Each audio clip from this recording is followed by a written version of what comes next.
Hello বন্ধুরা, কেমন আছো তোমরা? তো আশা করি অনেক ভালো আছো। তো আলহামদুলিল্লাহ আমি অনেক ভালো আছি। আগে তোমরা এই ভিডিওটা দেখো, তারপরে কিছু কথা বলতাছি তোমাদেরকে। কালকে ঈদ আর আজকে বালতি নিয়ে বাইর হয়েছে গাড়ি দেওয়ার জন্য। এটার নামই প্রবাস। যাদেরকে দেখতেছেন এরা বলদিয়ার কাজ করে সৌদি আরবে, বাঙালি প্রবাসী। ভিডিওটা তো দেখলা, কি বুঝলা? এরা আমার বাংলাদেশি ভাই, এরা এই দেশে কাজ করে, এই দেশে বলদিয়ার কাজ করে। এদের বেতন 800, 900, 1000। এই বেতনে তারা 8 থেকে 9 ঘন্টা কাজ করে। আজকে ঈদের দিন, মানে 12টা পার হয়ে গেছে, মানে আজকে ঈদের দিন। তো আজ এখনও তারা কাজ করতেছে। তারা ফজরের নামাজের কিছুক্ষণ আগে তাদেরকে গাড়ি দিয়া এই জায়গা থেকে নিয়ে যাইব। তো আমি কথাগুলো কেন বলতাছি, 700-800 টাকা বেতনে কাজ করে, ফ্যামিলি থেকে বড় একটা ব্যাগ নিয়ে মা, চাচি, ভাই, বোন যাই আছে তারা মনে করো যে শপিং করতে বাইরে হয়ে যায়, মানে বাইরে হয়ে যায় আর কি। তো শপিং তো করা লাগবো। তো আমি বলতাছি না যে শপিং না করার জন্য, শপিং করুক, কারণ প্রবাসে এসে পুরুষ মানুষ টাকা কামাই করে তার ফ্যামিলিরে ভালো রাখার জন্য।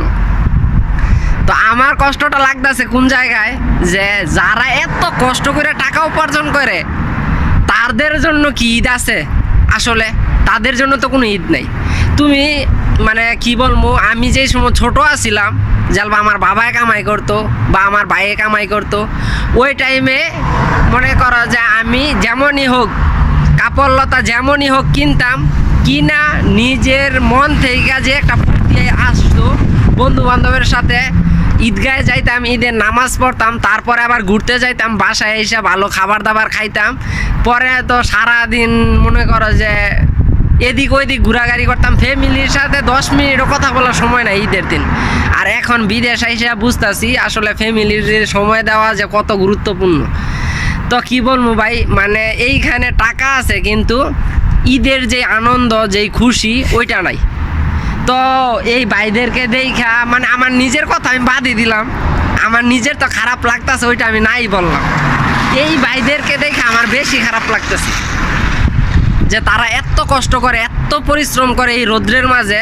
তারা আজকের দিনটা অন্তত তাদের জন্য ছুটির দরকার ছিল আমি মনে করি।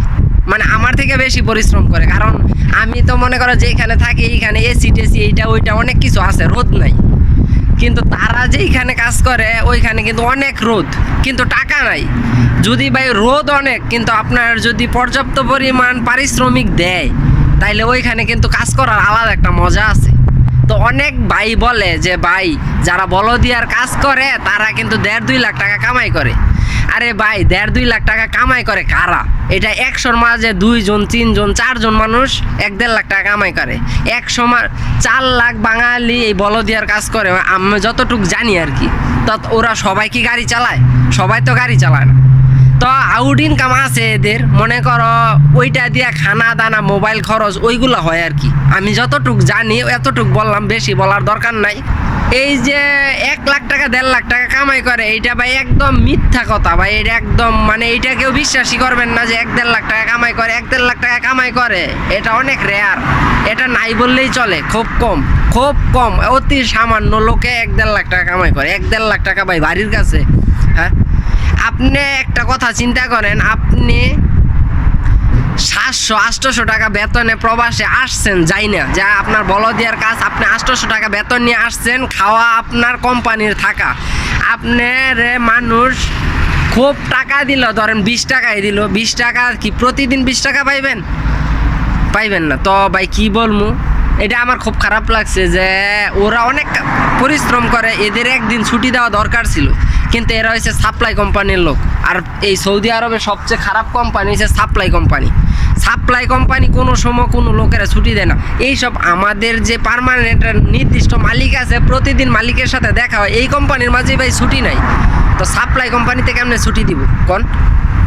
সাপ্লাই কোম্পানির কাম হচ্ছে মাথা বেচা খাওয়া, মানে আপনারে বিক্রি কইরা হেতে চলবো।